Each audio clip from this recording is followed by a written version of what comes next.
I feel like we need to address the biggest complaint that non-Thunder fans have had for a while, what they perceive as constant fouling by the defense.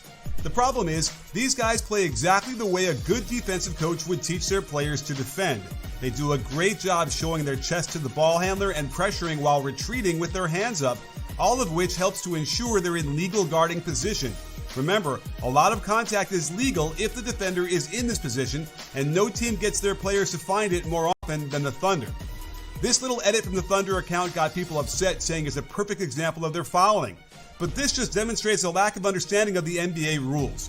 If the defender cleanly makes contact with the ball and knocks it loose, any subsequent contact can be deemed incidental, which is what happens here as Wallace sneaks in there cleanly to get the ball, and then in the fight for it as it's loose, all this contact is permissible.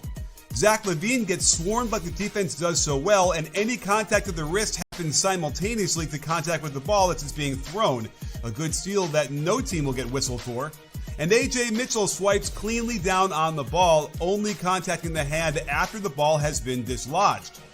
Just another example of where the crowd would scream bloody murder, but a properly trained referee realizes that Caruso dislodges the ball cleanly a fraction of a second before the contact with the body, making this clean before Mitchell demonstrates again how good they are at just ripping the ball away from their opponents.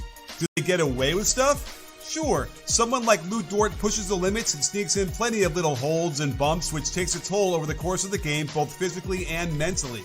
They definitely lead the league in the amount of times their opponents throw up their arms after taking a shot and not getting a whistle. But I recommend other teams play like this. There's no reason I can see why the other 29 teams wouldn't get a similar whistle on what is clearly good, hard-nosed defense that doesn't typically get played like this in the regular season.